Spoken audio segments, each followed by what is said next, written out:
네, 오늘 행사에 많이 참여해 주셔서 반갑습니다.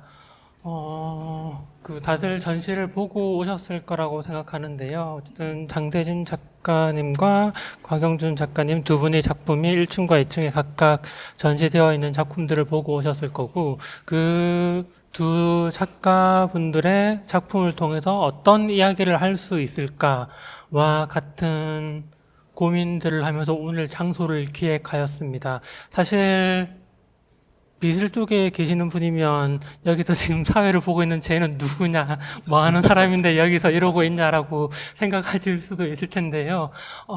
저는 루인이라고 하고 트랜스젠더 퀴어 연구소라고 하는 곳에서 활동을 하고 있습니다.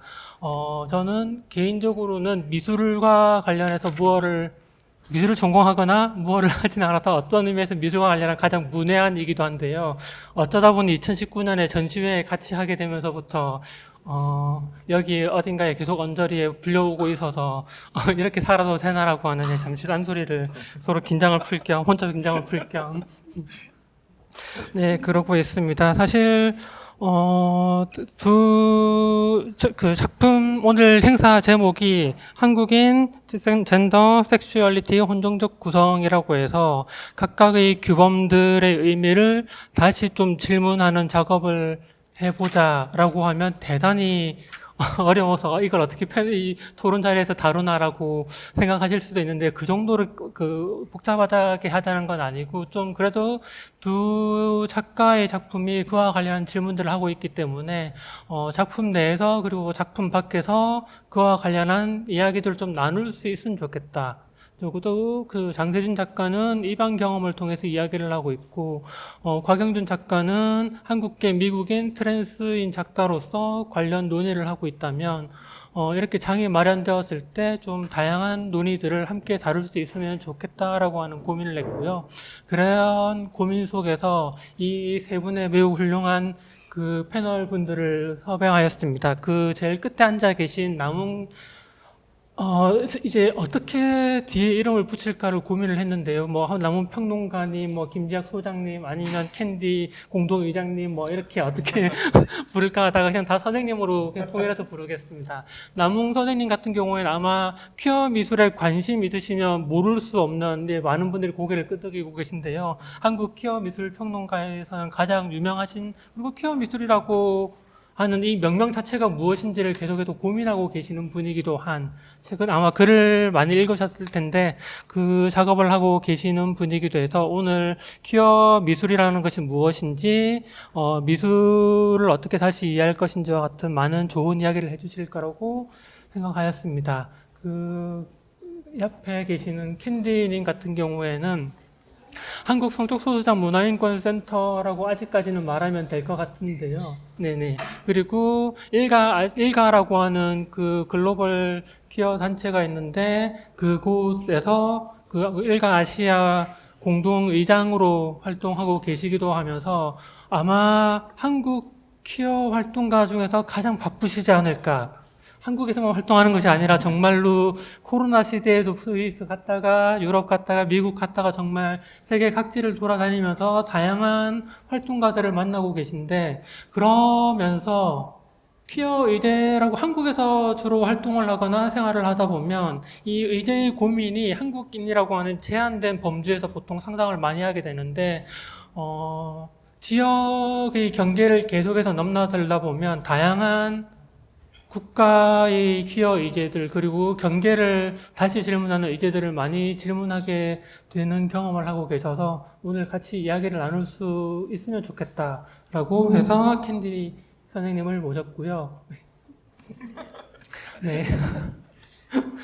그리고 마지막으로 옆에 계신 김지학 소장님 같은 경우는 한국다양성연구소라고 하는 아마 많이들 들어보셨을 한국다양성연구소의 소장으로 활동하고 계시고요. 한국다양성연구소는 많이들 알고 계시겠지만, 다양성이라고 하는 것, 한국 사회의 어떤 배타성 혹은 매우 단일한 상상력, 인간 범주의 삶에 대한 매우 규범적이고 획일적인 어떤 부분에 대해서 어떻게 다른 상상력과 다른 실천들을 만들 것인가를 질문하게 되는데, 그와 관련한 교육을 어떻게 감수성 교육으로서, 그래서 실질적으로 삶을 좀 더 태도들을 바꿀 수 있는 교육을 계속 만들어내고는 데 있어서 가장 열심히 활동하고 있는 곳이기도 하고요. 또한, 한국 가장 뜨거운 의제 중에 하나라고 할 수 있는 그 공간과 관련한 그 성중립 화장실 혹은 모두를 위한 화장실과 관련해서 아마 한국에서 가장 전문가라고 말씀드려도, 왜냐면 몇 년 전부터 그와 관련한 프로젝트를 포럼을 만들고, 그런데 이것이 성중립 화장실로 충분하지 않은 지점에 대해서 모두를 위한 화장실, 그리고 체인징 플레이스와 같은 식으로 이 공간을 더욱더 고민함으로써 이 감수성 그리고 다양함들, 오늘 두 작가의 작품들이 이 다양함을 어떻게 사유할 것인가, 그냥 우와 이방 작가가 왔어 혹은 트랜스 작가가 왔어가 아니라 이것의 의미를 구체적으로 어떻게 사유할 것인가, 그리고 질문할 것인가와 관련해서 아마 가장 또 잘 말씀해 주실 거라고 생각해서 김지학 소장님을 모셨습니다. 네, 세 분의 선생님들 모두 부담스럽군요. 당황하고 계신데요. 저는 대충은 설명은 드렸으나, 네, 아무튼 그렇게 이 세 분의 선생님들과 오늘 전시 이 주제와도 연결되지만 작품들과도 연결되는 이 작품 안팎을 왔다 갔다 하면서 작품 자체를 질문하기도 하고, 아니면 작품이 제기하고 있는 문제의식들, 질문들을 이야기하는 등의 방식으로 진행하도록 하겠습니다. 아무튼 이 토요일 오후에 이 자리에 함께 해주신 여러분들께 감사 인사드립니다. 매우 대단히 늦었네요. 네. 어떤 질문을 세 분께 먼저 드리면 좋을까라고 하는 고민을 하다가, 그래도 너무 좀 가볍게 무엇이 가벼운지에 대한 질문을 하지 않고요. 가볍게 그냥 시작을 하면, 세 분 선생님들께서 다들 전시를 보시고 하셨을 텐데, 그 이번 전시에서 어떤 것들이 인상적이셨는지, 혹은 어떤 작품들이 조금 더 두드러지게 보셨는지, 그런 것들을 먼저 질문 드리겠습니다. 제가 먼저 할게요. 네. 다들 또 누가 먼저 해야 되는지 고민을 하시는 것 같아서. 이제 네, 안녕하세요. 저는 한국 성적소수자 문화이권센터에서 활동하고 있는 캔디라고 보통 저를 소개를 하고 있습니다. 네. 어머, 감사합니다. 아까 루이님도 잠깐 자기 소개를 하면서 말씀하셨지만, 이제 나몽님을 제외하고 저희는 이제 미술을 어떻게 즐기는가에 대해서 이제 막 고민을 시작한다거나, 이걸 보면서 내가 이렇게 이걸 보는 게 맞나? 이게 미술을 보는 방식을 내 맘대로 하는 게 맞나를 끊임없이 고민하는 일반 관객의 위치이기도 했어서, 나와서 이 자리에 있는 것이, 내가 말하는 것이 맞나를 끊임없이 사실은 검토하고 또 검토하다가 모르겠다 그냥 말해야지 이런 결론을 내리고 했는데요. 어쨌든 제가 제일 사실 관심 있게 보면서 일단은 와 이걸 멋있긴 한데 와 정말 이게 저의 사실은 첫 감상이었고, 하지만 그 중에서도 저한테 제일 인상 깊었던 건 이름이 뭐냐? 네, 감시경 버자이너스, 박영준 작가님 이렇게 버자이너 이렇게 커다랗게 놔두고 그 안에 거울이 있고 안에 손들이 막 잡혀 있는 그 작품이었는데요. 사실 뭐 옆에 설명이 잘 붙어 있었는데 설명을 읽기 전에 저는 그 작품 이게 눈에 먼저 들어오니까 보고 거울을 보면서 다양한 삶의 모습, 신체의 모습들을 거울을 통해서 보라는 건가? 라고 생각을 하고 사실은 그걸 봤는데, 여기 보면은 또 이제 타자화된 시각으로 퀴어와 트랜스젠더를 쳐다보았던 우리의 시각을 투영한다. 그러니까 트랜스젠더와 퀴어가 아닌 사람들이 본 시각을 투영한다. 그래서 사실 약간 당황하면서 그 여기 안에 보면 또 외음부 안쪽 표피에 보면 희생된 사람들의 손이나 포용하지 못해 주변부로 밀려난 공동체의 손짓이라고 적혀 있어가지고 내가 본 거하고는 약간 다르구나. 나는 그 버자이너를 보면서 사실은 나 자신을 보고 그 안에 손들이 그런 타자화된 손들이라고, 우리의 손들이라고 되게 많이 느꼈었거든요. 그래서 우리의 모습을 정확히 보여주는 어떤 조각품 같은 거라고 생각을 했어서, 작가님 아마도 이 퀴어가 아닌 타자들이 이걸 보고 생각하는 것을 표현하신 거라면 저는 그걸 만드는 만든 작가님의 입장이나 혹은 그걸 보게 되는 당사자의 입장이 좀 약간은 다르게 보이나 보다라는 생각을 하면서 그걸 제일 인상 깊게 보았습니다. 네. 네, 저는 한국다양성연구소 김지학이라고 합니다. 오늘 이 전시는 저는 입양과 퀴어를 함께 생각할 수 있다는 점에서 좀 가장 새로웠습니다. 기존에 이제 남홍님도 활동하시는 소수자 난민 인권 네트워크에서는 성소수자와 난민을 같이 고민하기도 하고, 또 최근에 그런 난민, 트랜스젠더, 병역 거부는 없습니다라는 행사에서는 어떻게 소수자들이 다 똑같은 질문을 듣는가에 대한 이야기를 나누기도 했었는데, 해외 입양 문제가 정말 심각하거든요. 오랫동안 수십 년 동안 지속되어 온 한국의 정말 치부라고 할 수 있을 정도로 심각하고 정말 끔찍하고 역겨운 문제인데, 그것을 퀴어와 함께 생각할 수 있다는 생각은 저는 못 해봤던 것 같아요. 그래서 오늘 그렇게 같이 생각해 볼 수 있게끔 하는 전시여서 저에게는 이 전시가 가장 인상 깊었고요.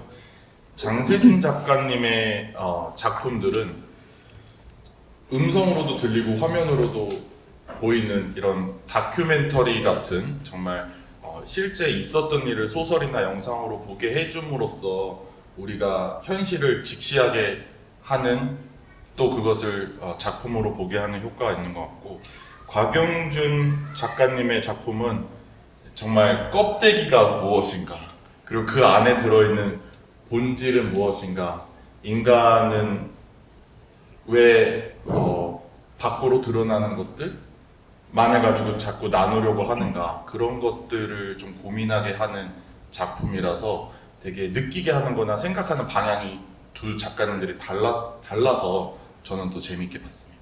아까 말씀하신 그 거울 작품도 저도 그렇게 봤어요. 맨 처음에는 저를 들여다보게 되더라고요.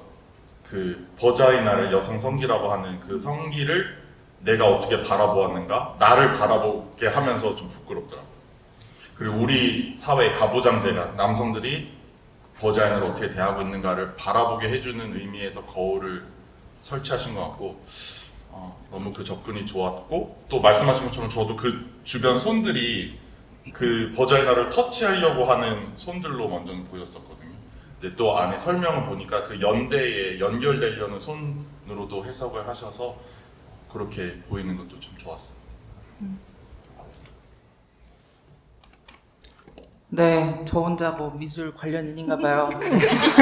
네, 저는 인권 활동을 하고 있고, 행동하는 성소수자 인권연대에서 활동을 하고 있고, 그리고 또 미술 평론도 하고 있는 남홍이라고 하는데요. 네, 다들 전시는 보셨죠? 네, 안 보고 오셔도.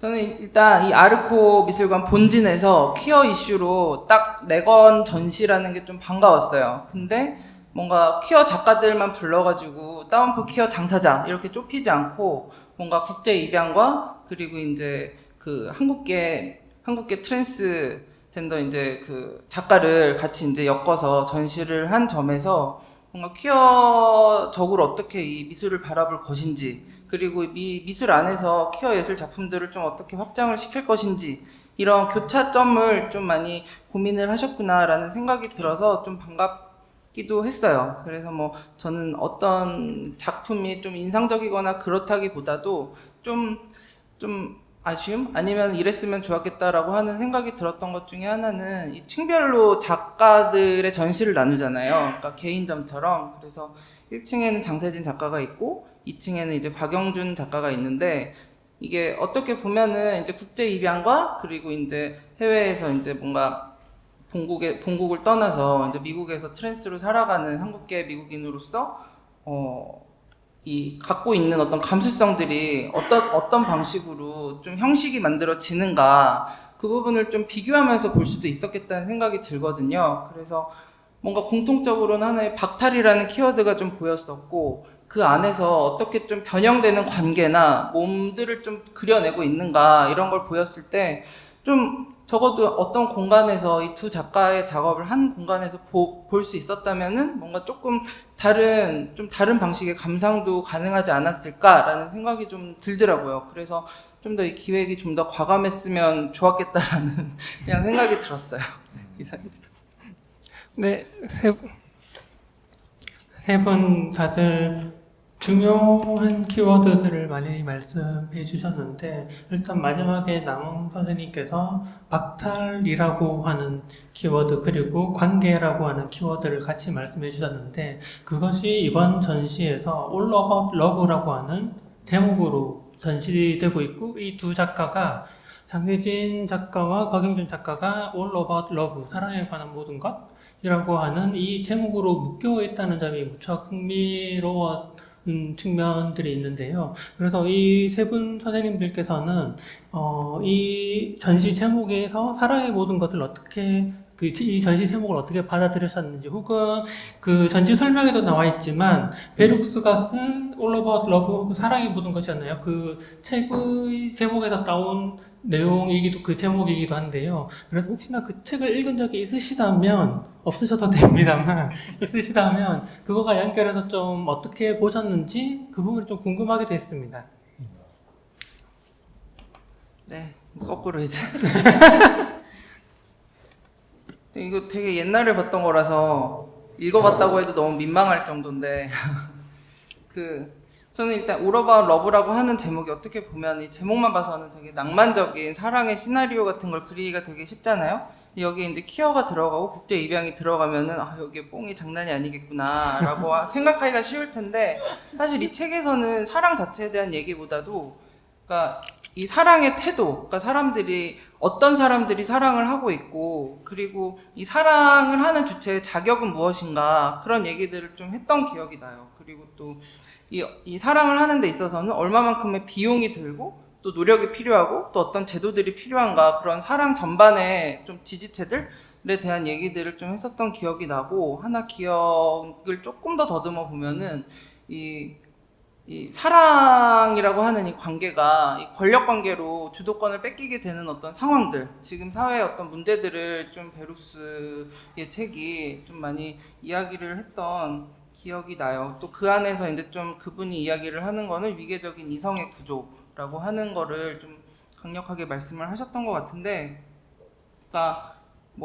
그 이번에 전시도 All About Love라고 하는 그 키워드, 그 책에서 만들어진 키워드들을 좀 같이 가져가서 좀 확대를 시키고 적용을 하는 느낌이 들기는 했는데, 조금 더 나가서 그러니까 그 베룩스의 책에서는 그럼에도 이제 그렇기 때문에 사랑이 필요하다, 뭔가 이런 연대나 돌봄이나 이런 것들이 필요하다라고 이야기를 하는데, 지금은 살펴봤을 때는 저의 경험을 비춰보더라도 참 사랑이 거의 불가능한 상황이 아닌가라는 생각이 들어요. 특히 지금의 한국 사회에서는 이거에 대해서도 나중에 또 같이 이야기 나눌 수 있는 시간이 있으면 좋겠는데, 여기서는 이제 또 일단 그냥 그런 생각이 들어서 좀 복잡했어요. All About Love라고 해서 사랑을 이야기하지만은 또 사랑의 어려움을 얘기하고 또 사랑의 자격을 박탈당한 사람들에 대한 이야기들을 하는데, 지금 이제 관객들이나 이제 기획을 하는 이런 한국 사회에서는 뭔가 사랑이 불가능한 이런 상황들까지도 같이 보면서 뭔가 이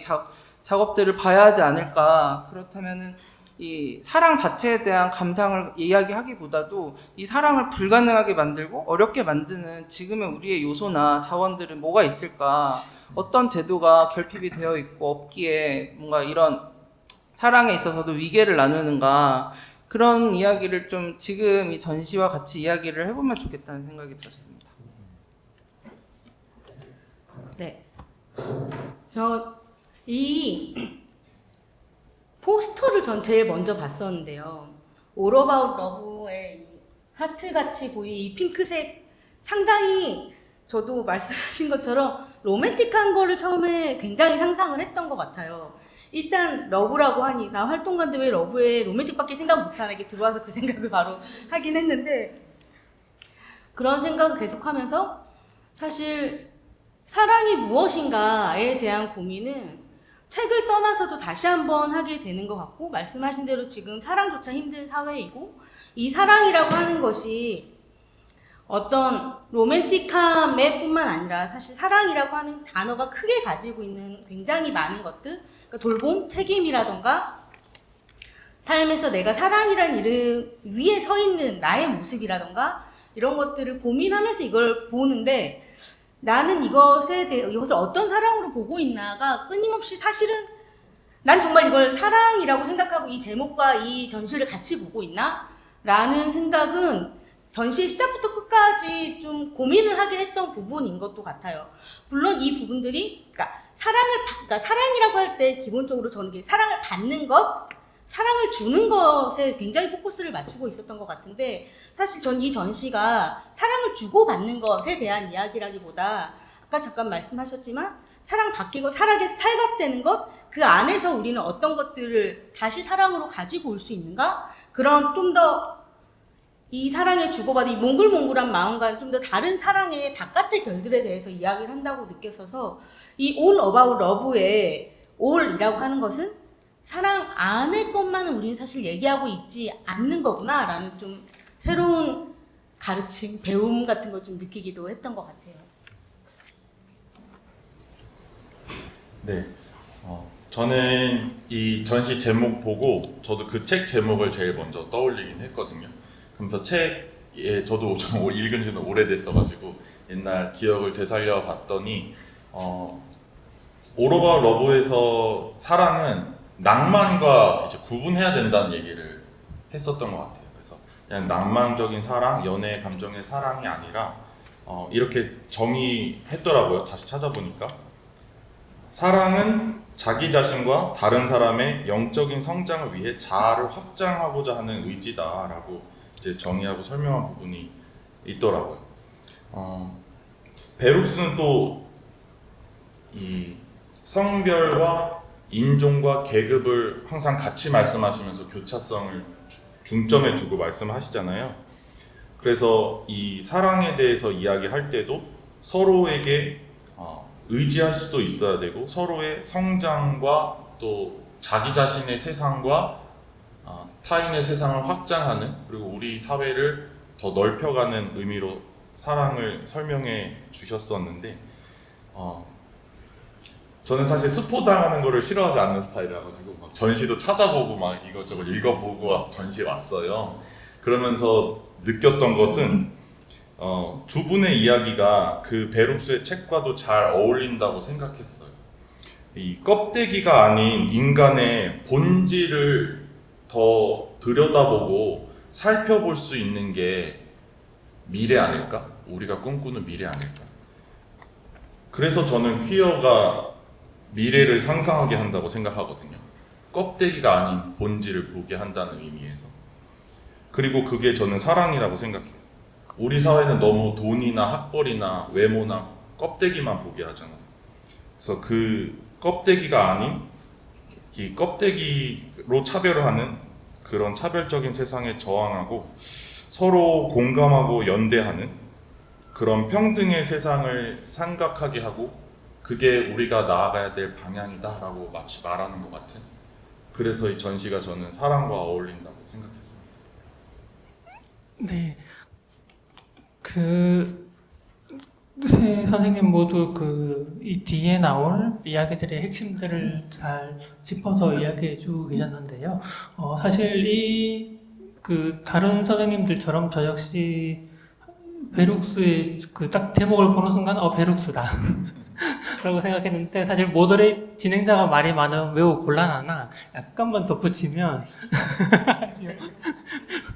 다른 장소에도 진행자가 말이 많으면 왜 이렇게 말이 많아? 하면서 약간 불만을 갖게 되나, 약간만 덧붙이면 사실은 저도 예전에 수업 시간에 이 책을 읽었던 경험이 있는데 그때 반응이 정말 반으로 날리더라고요. 사랑 너무 낭만적이어서 별로다, 베룩스 정말 이건 받아들일 수 없다라고 하는 반응과 사랑의 가능성과 힘을 믿는 사람과 사랑 뭐하자라고 하는 그거로 나뉘는 반응, 특히나 베룩스의 All About Love는 그 영적인 그 관계의 힘을 믿는 사람이었고, 사실 이 사랑의 정치는 흑인 페미니스트 정치에서 이 사랑의 정치하고 매우 중요한 개념으로서 오기도 하고, 또 퀴어 정치에선 다들 알듯이겠지만 사랑이라고 하는 개념이 매우 복잡하죠. 혐오 세력들도 사랑해서 니를 혐오하는 거고 방해하는 거다. 돌아와야 된다라고 하는 것이 사랑의 이름으로 행해지고,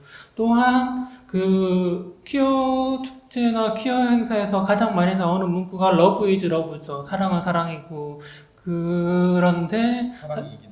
네, 그쵸. 사랑이 러브인 사랑이 이긴다. 뭐 그런 사랑과 관련한 많은 문구들을 쓰고, 또 한때는 이 사랑이라고 하는 용어가 퀴어 내부의 어떤 범주들을 배제할 수 있는가 아닌가와 관련한 많은 질문거리들이 나오기도 했었고, 그러면서 도대체 사랑은 무엇인가? 어떻게 이 개념을 다시 질문해야 하는가? 그랬을 때 사실은 다시 베룩스가 떠올랐던 이유고, 이것이 중요하다고 생각했던 이유는 정말 사랑이 뭔지 아는가? 알고 쓰는가? 질문해야 되지 않는가? 사랑을 안다고 가정하는 순간부터 이미 폭력이 발생하고 있는 것은 아닌가? 그렇다면 사랑이 무엇인지를 질문하고 알아가야 되고, 그리고 그것에서 어떻게 박탈되거나 다시 재정의하기 위해서 노력하는 작업들이 나와야 되지 않을까? 와 같은 어떤 이야기들이 필요하다 싶었고, 이것이 이번 전시의 두 작가분들이 하고자 했던 작품들과 연결되는 개념들, 무엇이 사랑인가? 사랑은 당연한 것인가? 아니면 어떻게 구성되는 것인가? 어떻게 연결되는 것인가? 와 같은 질문거리를 던지기도 하고, 사실 사랑을 직접 내걸거나 내걸지 않거나 한국 퀴어 미술 전시, 사실 이 명명을 어떻게 해야 될지는 꽤나 어려운 지점이기도 한데, 그와 관련한 작업들은 계속해서 자신의 몸에 대해서 이 관계와 관련해서 섹슈얼리티 실천, 혹은 성애적이거나 성애적이지 않거나 어떤 다양한 방식의 기획들과 역사들, 퀴어와 관련한 것들을 오랫동안 전시해왔던 한국에서는 역사가 있고, 이번 전시가 퀴어와 관련한 첫 전시가 당연히 아니라 매우 오랫동안 길게 전시되어 왔던 그 역사 속에 이 전시가 위치하기도 해서, 남웅 선생님께 따로 이제 드리고 싶었던 질문이기도 했는데요. 한국 퀴어 미술이 오랫동안 계속해서 작업해왔고, 그리고 다양한 전시가 존재해왔는데, 그런 흐름들이 어떻게 있어왔고, 그리고 그 흐름 중에서 이번 전시를 또한 어떻게 좀 맥락화시켜낼 수 있을지와 같은 그 질문을 좀 드리고 싶었습니다. 네, 이제 제가 직접 들은 적은 없는데, 그러니까 몇몇 이제 퀴어 작가들에게 그냥 건너 듣는 이야기로는 뭐 어디 기금 심사를 하거나 아니면 작가를 선정하게 됐을 때 이제 거기에 심사위원들이 또 퀴어야? 뭐 이런 식의 이야기들을 하더라. 아니면은 이제 퀴어임이 한물 가지 않았냐, 이런 얘기들을 한대요. 들어보셨어요? 네. 들으시면 안 돼요? 네. 그런 얘기를 듣고서 유행이 왔었나 일단은 좀 너무 궁금했고, 제가 이제 글을 이제 좀 쓰기 시작한 것도, 퀴어 관련한 글을 쓰기 시작한 것도 그렇게 몇 년이 되지 않은 상황에서 과연 왜 이런 이슈들은 항상 유행으로 치부되어야 하는가? 그러니까 퀴어만 그런 건 아니죠. 저는 지금의 이제 뭐 장애도 그럴 거고 이주 난민도 그럴 거고, 어떤 이슈는 진짜 하나의 그냥 소재, 하나의 영역으로만 그냥 특수화가 되는 것 같아요. 그 안에서 뭔가 이 미술계라고 해서 상당히 뭐 진취적이고 뭐 어쩌고를 이제 생각할 수 있지만은, 그만큼 이제 문턱이 너무 높고 그 안에서의 위계도 작동을 하고 있는 체제다. 상당히 보수적이고 관료적인 체제 안에 있다라는 생각이 좀 드는데, 그럼에도 어쨌든 그 안에서의 이제 좀 각계로 뭔가 싸우면서 새로운 시도들을 하고 있는 기획자 작가들이 있죠. 그래서 이런 전시가 있기 이전에도 뭐 퀴어 관련한 키워드들이 그러니까 줄곧 나왔어요. 그러니까 뭐 개인 작가들이나 기획자가 기금을 얻어서 전시를 기획하기도 하지만은 국공립미술관에서도 퀴어 관련한 전시들을 하잖아요. 근데 그게 막 전면에 나오기보다는 하나의 쿼터제처럼 뭔가 가족을 이야기하면은 퀴어 작가들이랑 두세 명은 들어가야 되지 않을까? 아니면은 뭐 이제 쾌락이나 사랑에 대해서 이야기를 하려면 퀴어 작가가 그래도 좀 들어가 있어야 되지 않을까? 지금 좀 이런 수준인 것 같아요. 아니면은 갤러리에서 뭔가 퀴어 작가를 불러서 이야기를 할 때, 퀴어 작가를 불러서 전시를 하게 될 때, 그러면 기획자가 저한테 쪼르르 와서 엄살처럼, 이거 혐오들이 올까봐 너무 걱정이다. 관심이 없거든요, 그들은 사실. 근데 아무튼 그런 이제 얘기들을 해요. 근데 그랬을 때, 드는 생각은 그만큼 이제 여기 안에서, 사회 안에서 뭔가 안전된 장치를 할 만한 것이 지금 없다. 그러니까 이게 공론이 만들어지고 있는 과정이고, 그리고 또 여기에 대해서 뭔가 대항 언어들도 많을 필요가 있다. 그거는 미술이라고 예외는 아닌 것 같고, 그래서 어쨌든 그런 상황인 것 같아요. 퀴어라고 하는 게 적어도 이런 미술, 시각예술씬 안에서는 이제 막 낯선 언어는 아닌 것 같은데, 그렇다고 해서 뭔가 모든 거를 뭔가 퀴어적인 관점으로 비평의 관점이 됐다기보다도 지금은 이제 좀 퀴어 작가들을 이제 좀 동원하거나 아니면은 적어도 지금 자신이 갖고 있는 기획의 어떤 그 시야를 좀 넓히는 방식으로서 퀴어를 좀 참조하는 이런 정도인 것 같아요. 그렇다고 해도 그래도 한 2010년도쯤에 이제 신생공간 담론이 막 만들어지고, 그리고 이제 그 공간 안에서 되게 작가들이 많이, 청년 작가라고 하는 이런 작가들이 많이 나왔잖아요. 전 그 당시에 이제 퀴어 작가들도 되게 많이 나왔던 것 같아요. 그때 이제 뭐 퀴어 대중 행사도 되게 커지고 차별금지법에 대한 이야기도 많아지고, 이게 그러니까는 사회적인 여론이나 뭐 인권 운동이나 이런 것들이랑 같이 맞물려서 갔던 것 같아요. 이게 뭐 제도적으로 끌어오거나 이런 게 아니라 자생적으로 뭔가 만들어졌던 어떤 시점들이 있었고, 그 안에서 이제 퀴어 작가라고 하는, 자신을 퀴어라고 소개하고 커밍아웃을 하는 작가들이 막 쏟아졌죠. 그런 시점들이 있었고, 지금 이제 우리가 지금 뭔가 생각하면 떠올릴 수 있는 그런 한국의 퀴어 작가들은 이제 그쯤에 좀 많이들 나왔던 것 같아요. 그게 어쨌든 선순환이 돼서 이제 퀴어 작가 군이라고 하는, 하나의 풀이라고 하는 씬이 생겼고, 근데 그럼에도 또 생각해보면 이들이 어떤 이야기를 했을까라고 했을 때,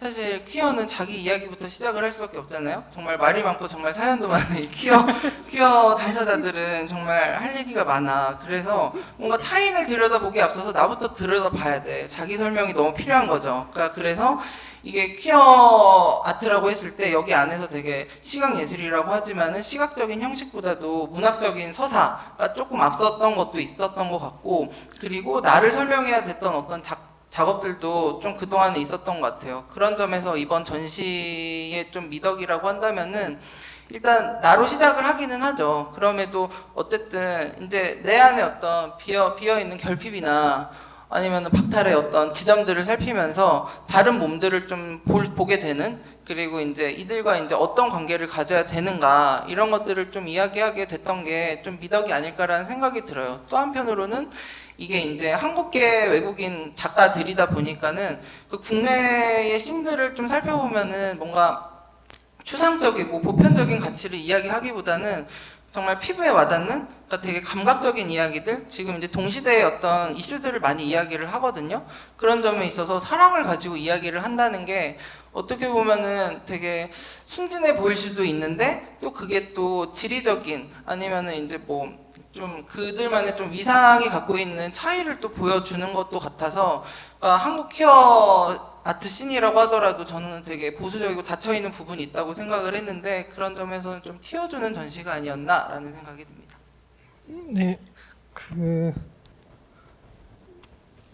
아까 하신 말씀, 초반에 하셨던 말씀에서 또 퀴어냐라고 하는 이야기를 몇 년 전에 다른 행사 패널로 갔을 때 한 페미니스트 작가분이 아직도 페미니즘 작품 하니? 라고 했는데 언제부터 그만큼 많았지?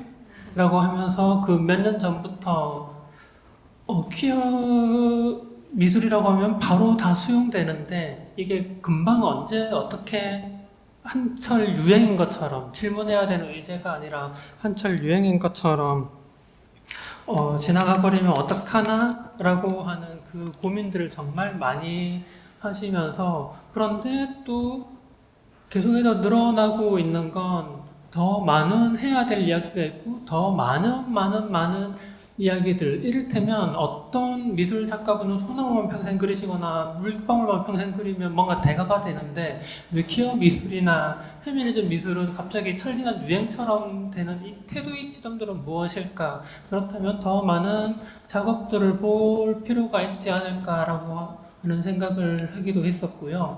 그런 지점에서 그래도 비교적 최근에 좀 더 많은 전시들이 나오고 있고, 많은 작가분들이 작업들을 하고 계시죠. 뭐, 돌아가셨지만, 전나환 작가님이라든가, 뭐, 문상은 작가, 뭐, 듀킴 작가님, 뭐, 변은영 작가님, 여러 작가분들도 계신데, 여기 계시는 그 두 분 선생님들도 그 다른 작품 전시회들을 많이 보셨을 텐데, 그 전시와 이번 작품들을 어떻게 좀 연결해 보셨는지, 뭐 차이나 뭐 좋았던 점이 어떤지 궁금합니다.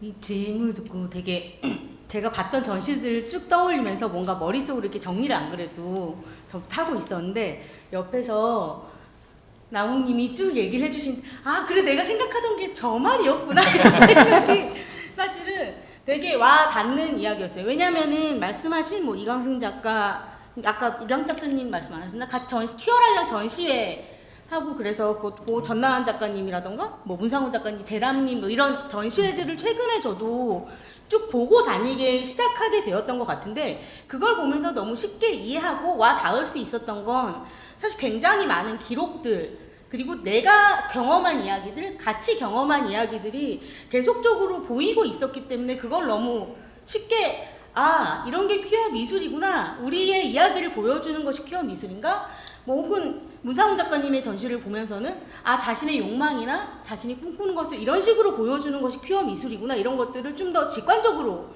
알 수 있었던 것 같아요. 그래서 사실은 이 작가님들의 작품을 접하면서 좀 전시회에 간다거나 미술이라는 걸 접하는 것이 그래도 할 수 있는 일이구나 라는 생각을 해주게도 해주셨던 것 같아요. 되게 감사한 것 같고, 그러면서 이 작품을 보게 되었을 때는 아 퀴어 미술이라고 하는 것, 예술이라고 하는 것, 내가 처음에 사실 미술, 예술이라고 했을 때 상상했던 그것, 조각들이 있고 설치 미술들이 있고, 그걸 가지고 내가 상상할 여지들을 더 주는 것들이, 이것이 또 다 사실은 내가 생각하던 그 예술이라고 하는 것인가 라는 생각을 좀 하게 되면서 좀 예술에 대한 준비가 이제 막 시작되고 있는 새싹 관람객들에게 이제 한 발짝 좀 더 나갈 수 있는 계기가 좀 돼준 것, 좀 웃긴가요? 네, 돼준 것은 아닌가라는 생각을 사실 좀 하기도 하였습니다. 왜냐면 서서 고민했거든요, 이번에는 보면서. 아 이건 난 어떻게 생각을 해야 될까? 네, 좀 저한테는 인상적이었습니다. 네. 네, 새싹 캔디님 감사합니다. 저도 새싹인데요.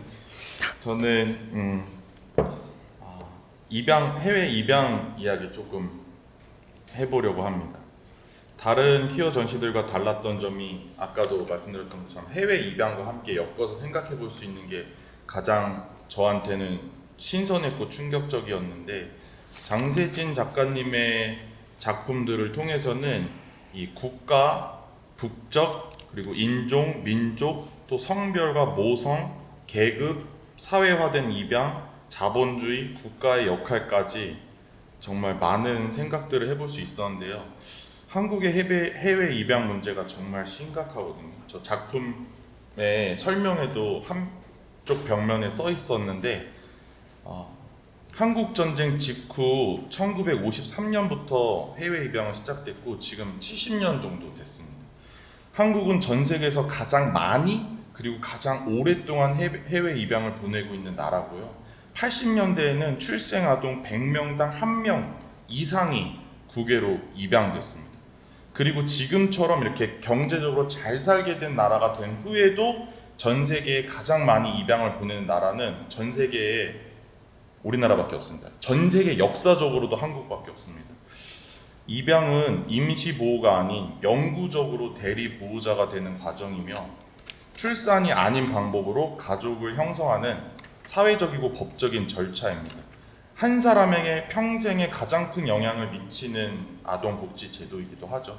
근데 이런 입양은 철저히 아동 중심이어야 되고 아동의 이익을 최우선에 둬야 되는데, 한국은 국가가 책임져야 할 아동들, 그렇게 하기 위해서 구축해야 될 복지 제도에 들어갈 비용을 줄이기 위해서 해외 입양을 보내기 시작했습니다. 한국 전쟁 직후에 미군과의 성관계 혹은 미군에 의한 성폭력에 의한 임신과 출산으로 혼혈인들이 많이 출생했죠. 그리고 전형적인 결혼 관계 밖의 출산이기도 했습니다. 그런 출산도 많았습니다. 이런 문제들을 해외 입양으로 해결했습니다.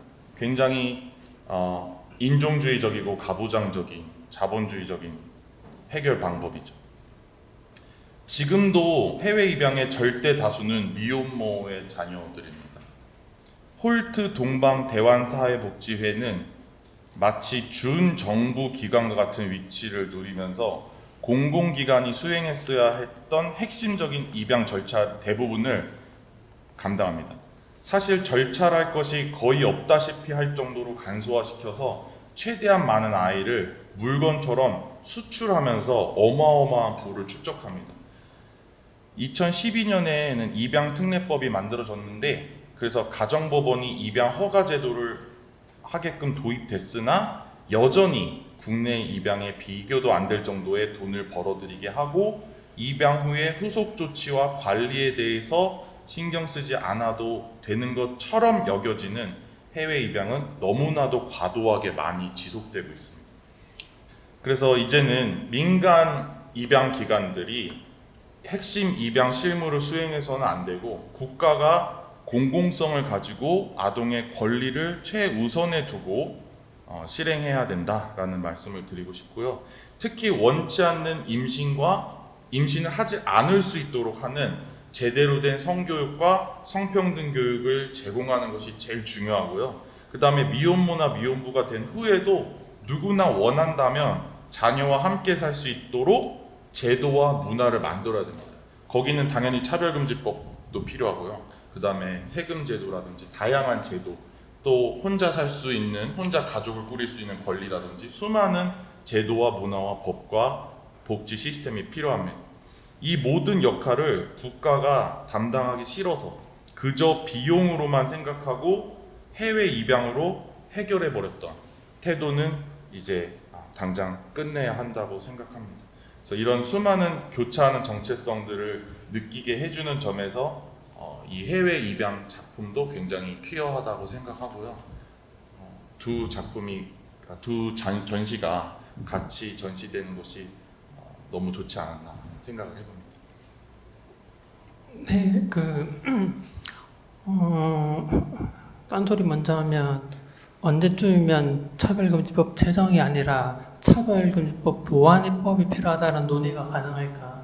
도대체 한 10몇 년째 차별금지법 제정이 필요하다고 하는데 실행해보니 이게 더 필요하더라 라고 하는 논의가 사실은 더 중요할 수 있는, 더 많은 논의가 필요한 지점인데 왜 계속 일단 재정 이야기를 해야 되는 지금 현재 상황들이 말해주는 것, 그것이 지금 한국 사회의 사람들이 느끼고 있는 감정들일 것이고, 아까 캔디 선생님이 그 퀴어 미술을 보면서 내가 또 이제 미술관에 갈 수 있고 볼 수 있고 느낄 수 있고 하는 것을 말씀해 주셨는데, 그 말씀이 중요한 건 그 미술 전시장에 감으로써 어떤 정동을 느끼고 정동을 일으키고 어떤 감정들을 만들어 감으로써 미술 전시관에 간다는 것이 단순히 작품을 단 한 번도 미술 작품이라고 하는 것이 단순한 작품인 적이 없었지만 어떤 새로운 가능성들, 감정을 열고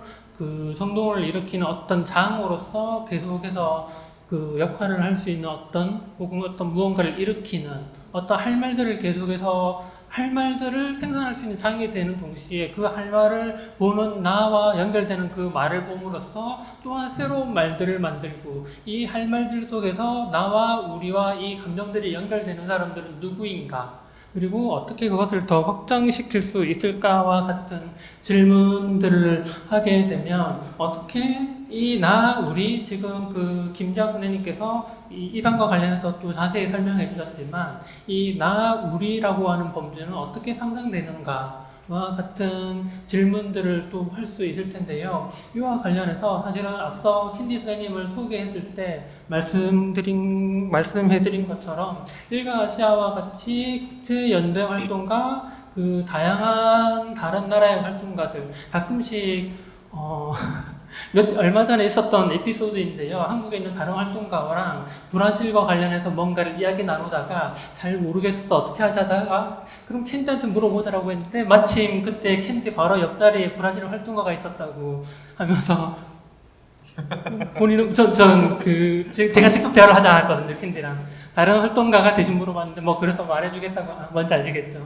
네네. 그러면서 사실 그랬을 때 그 감각이라고 하는 건 내가 어떻게 대해야 되고 뭐 인정주의나 다른 감각, 그 퀴어 이데이를 어떻게 구성해야 되는지에 대한 감각들, 이런 것들이 사실 그렇게 마주치게 되면서 훨씬 더 달라지는, 이를테면 수업 시간에 한국어에 익숙하지 않은 사람이 있을 때 어떤 식으로 그런 말의 속도를 만들어야 되고 말을 하게 되고 배경 설명을 얼마나 다시 해야 되고 이런 모든 감각들이 달라지면 그 공간에서 만들어지는 이 정동에서 누가 배제되고 있는지에 대한, 그리고 다시 우리가 누구이고 와 같은 질문들을 하게 되는데, 그러면서 특히나 장대진 작가의 작품에서 특히나 혹은 곽영준 작가의 작품에서도 말할 수 있겠지만 그와 관련해서 인종주의와 관련한 혹은 한국에서의 이 퀴어 운동과 인종 혹은 이주와 관련해서 어떤 식의 이야기를 할 수 있을까? 특히나 캔디 선생님 같은 경우에는 과거에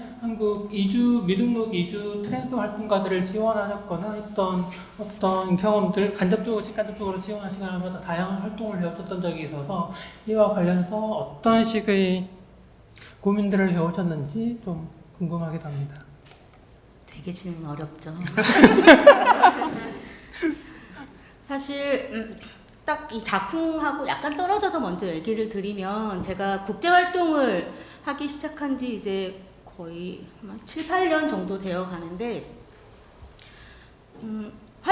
국제 활동을 시작하기 전에 저의 한국에 대한 감정은 정말 암담하고 답답하고 우울하고 힘들고 외로운 우리나라, 우리 힘든 퀴어들이었는데요. 계속 외국에 나가서 얘기를 하면서는 좀 더 복잡한 마음을 갖게 되는 건 있어요. 당장 제가 이제 아시아의 의장을 맡고 있으니까 아시아 지역만 하더라도 사실 성소수자 상황이 아니라 전반적인 인권 상황이, 사실 한국이 굉장히 인권 지수가 그나마 높은 편이기도 하거든요. 특히 성소수자에 한정지어서 보면 뭐 이란 같은 나라 사형제도 있고 이렇잖아요.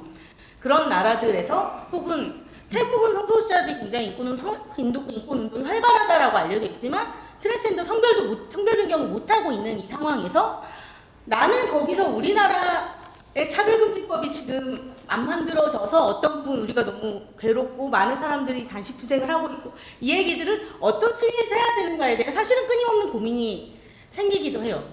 그 위계에 대한 고민이 끊임없이 생기는데, 또 사실 이걸 국제적으로 가져가다 보면 우리나라가 1세계, 그 서구 1세계라고 하는 그 나라들 있잖아요. 특히나 뭐 유럽이나 미주, 북미의 나라들과 비교한다면 또 뭔가 이제 그들 앞에서 약간 쭈그러드는 기분이 들기도 하면서, 그렇다면 나는 이들보다는 못한 나라이고 저들보다는 뛰어난 나라인가? 사실 그건 또 아니잖아요. 각자의 맥락이 있고. 그래서 이런 위계나 나의 인종 안에서의 나의 위계나 국제적 정세 안에서의 나의 위계나 이런 거에 관해서 끊임없이 좀 고민을 하게 되는 부분이 생기는 것 같아요. 근데 이제 이 전시회를 보면서 새삼 다시 한번 또 생각을 하게 된 것은, 이 작가님들이 한국계이시잖아요. 한국계. 이제 이분들이 생각하는 한국계가 외국에 살고 있는 한국인의 정체성, 본인의 정체성은 한국인과 뭐 미국인, 뭐 네덜란드인 이렇게 생각하는 이 정체성이 섞임이란 도대체 무엇일까? 이분들의 정체성 어떻게 구성된 고민을 하기 시작한 걸까? 이런 생각이 사실은 먼저 들면서, 우리한테 이 정체성을 범주화한다는 게 사실은 가능한가?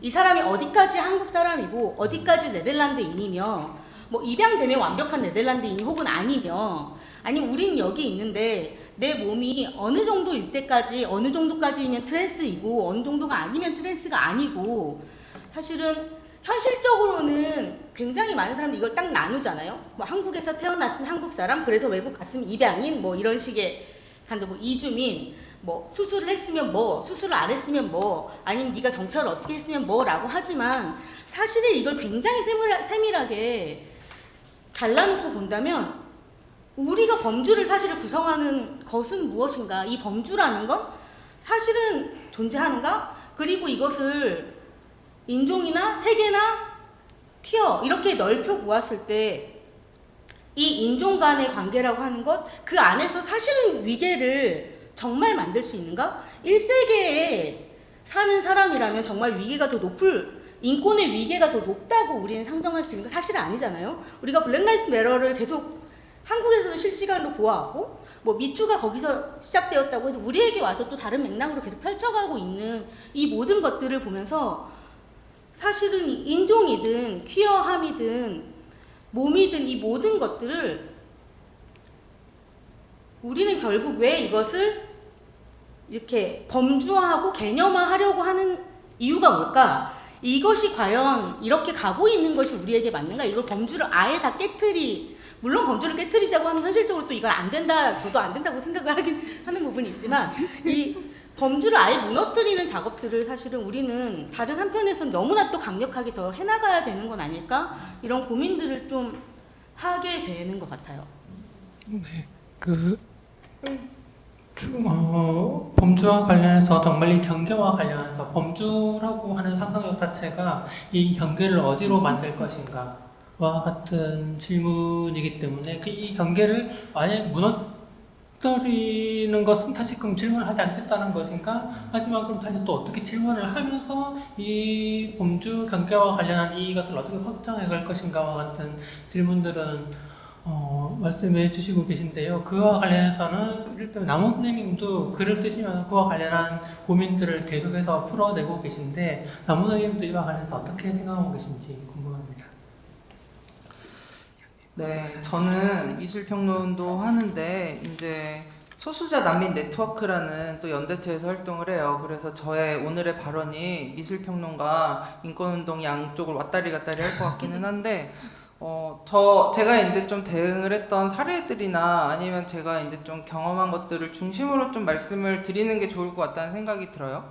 그러니까 일단 한국 퀴어 커뮤니티라고 하지만은 전 여기에서 이제 이주민이나 외국인의 위치가 어디쯤일까를 한번 생각해 봤으면 좋겠어요. 그러니까 봤을 때 이제 소수자 난민넷에서는 성소수자나 아니면 HIV 에이즈 감염인들, 뭐 트랜스젠더 난민 이런 분들을 이제 지원을 하거나 차별 사건에 대응을 하게 되는데 보통 이 사람들을 뭔가 성원으로서 동료로서 좀 관계를 생각하기보다도 어떤 사건으로서 가시화가 되고 뭔가 차별로서 계속 이제 이야기가 프레이밍이 되는 어떤 지점들이 분명히 있는 것 같아요. 그래서 그러니까 이 한국의 이 커뮤니티가 뭐 기구한 어떤 역사를 갖고 있다고 하더라도 그만큼 닫혀 있고 뭔가 얼마나 타인에게 환대를 해 왔을까 이런 고민을 좀 새삼하게 됐는데 그러니까 근데 이제 또 생각을 해보면은 요즘에 이제 저의 경험 중에 하나는 사실 데이팅 어플 같은 거를 살펴보면은 외국인들이 꽤 많아요. 그러니까 외국인들이 꽤 많고 근데 그들은 자신의 정체를 막 드러내진 않는 것 같아요. 아직은. 근데 어쨌든 이들의 어떤 위치도 분명히 있는 거고 그랬을 때 이 커뮤니티의 범주는 어떻게 되어야 할까? 아까 범주 말씀을 조금 옮겨와서 더 얘기를 한다면은 그러니까 지금 이제 당장 옆에 있는 사람들의 많은 비중을 차지하고 있는 게 외국인 동료들인데 이들을 어떻게 동료로서 인정을 하고 그랬을 때 나의 정체성 안에서 이런 국적이나 인종에 대해서는 또 어떻게 받아들여야 될까? 그게 이제 또 차후에 이제 좀 운동이나 미술계 안에서 좀 많이 얘기가 돼야 되는 지점인 것 같아요. 그러니까 사실 인종주의라고 하는데 그 인종주의라는 게 단지 피부색만 이야기하는 건 아니잖아요. 여기 안에서는 뭐 지정학적인 위치 안에서의 경제적인 격차나 아니면은 뭐 국제 정치 안에서의 되게 복잡한 것들이나 당연히 이제 뭐 계급이나 계층에 대한 이야기도 당연히 다 섞여 들어갈 수밖에 없고 거기에서 인종이라고 하는 담론이나 사건들을 이제 우리가 좀 경험하거나 배우게 되는 것 같은데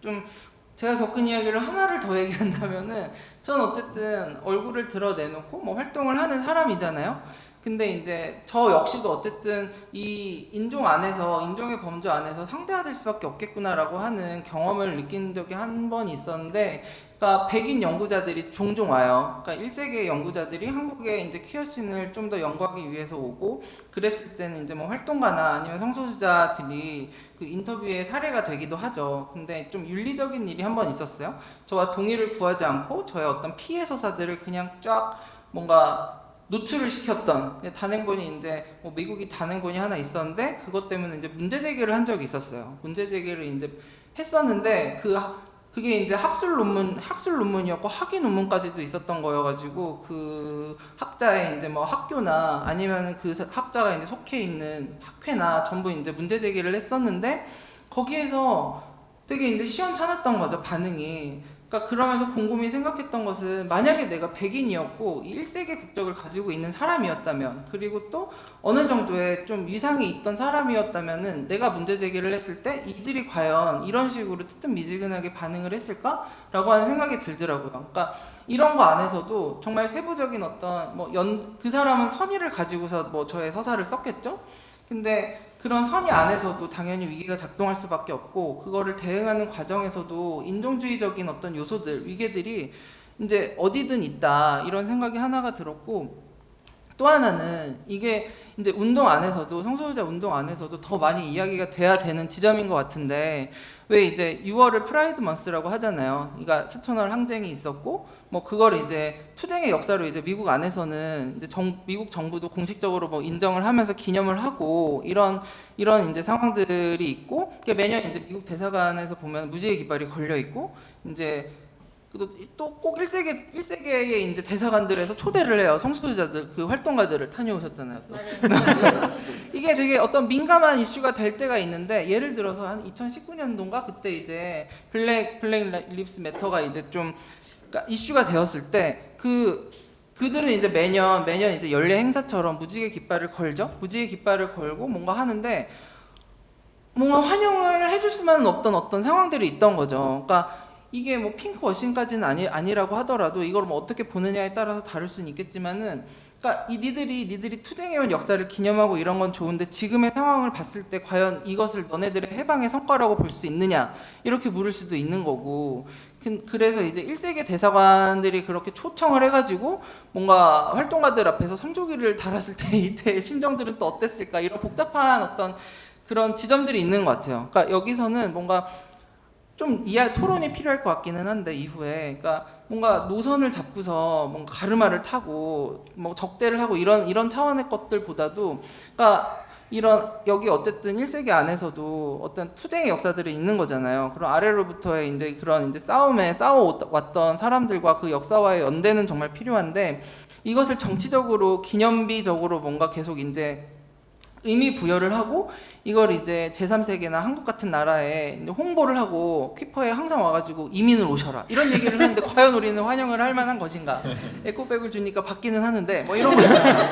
그랬을 때 이런 어떤 불편함, 특히나 이제 난민 활동을 하다 보면은 이게 단지 이 개인의 문제가 아니라 정말 1세기가 이제 수탈을 하고 착취를 했던 역사들이 분명히 있거든요. 그러니까 식민지와 피식민지의 이제 이런 역사들이 있기 때문에, 과연 이들이 계속 환영을 하고 축제처럼 뭔가 분위기를 만드는 지점에 대해서 우리는 어떻게 좀 나를 세워야 할 것인가. 그렇다고 아주 얘들이 기념을 하니까 그것을 뭐 아주 너네 왜 기념할 자격이나 있어? 이렇게 뭐 당장 이렇게 따져 물을 건 아니더라도 좀 어느 정도의 입장은 좀 필요하지 않을까. 그러기 위해서는 좀 우리한테 필요한 논의들이 지금 좀 많이 남아있다라는 생각이 좀 들었습니다.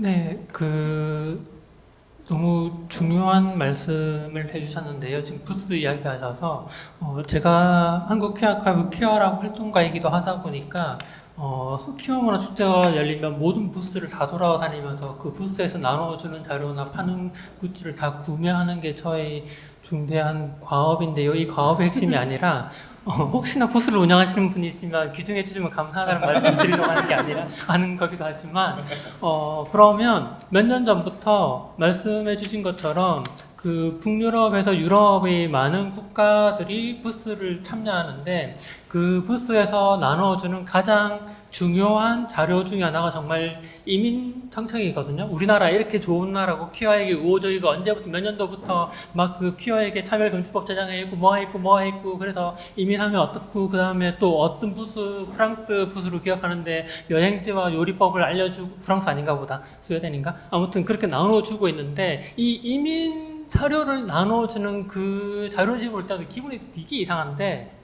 한국은 이만큼 열악하니까 우리나라로 그 나라로 가면 된다는 소린가?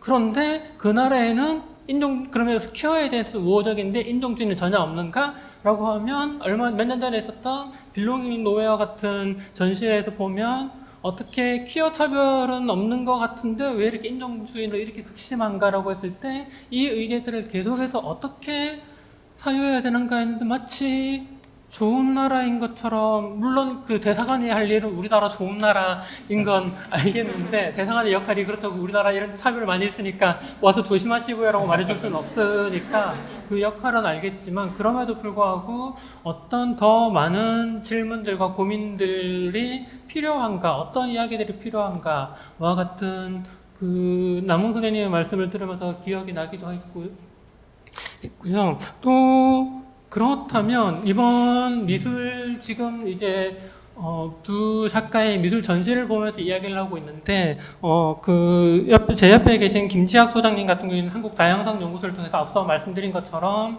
이 다양한 교육 프로그램들을 운영하고 계신데 이 미술 작품들을 보면서 어떻게 또 다른 교육의 가능성들을 고민하고 계신가? 사실 미술이 곧 교육의 소재가 되는 것은 괜찮은가와 같은 건 또 다른 고민거리이긴 하지만 또 다른 한편으로 미술 작품은 오랫동안 특히나 이를테면 1980년대 에이즈 위기 때 미국에서 미술 작품 전시를 통해서 미술 작업을 통해서 에이즈 위기와 관련한 많은 이야기들을 하기도 했고 뭐 이를테면 지금 이 전시 기획을 하면서 기획자 선생님과 이야기할 때도 이 미술 전시가 단순히 그 미술관에서 끝나지 않고 어떻게 더 많은 이야기를 할 수 있을 것인가를 선생님과 이야기를 나누기도 했었는데 그런 측면에서 특히나 교육을 많이 하시는 그 김지학 소장님께서는 이번 미술 전시를 보면서 어떻게 좀 더 다양한 장면들을 이야기할 수 있을지가 궁금했습니다. 네, 다양성 훈련 얘기하기 전에 아까 이야기했던 범주화에 대해서 조금 더 이야기를 덧붙이다가 하고 싶은데요.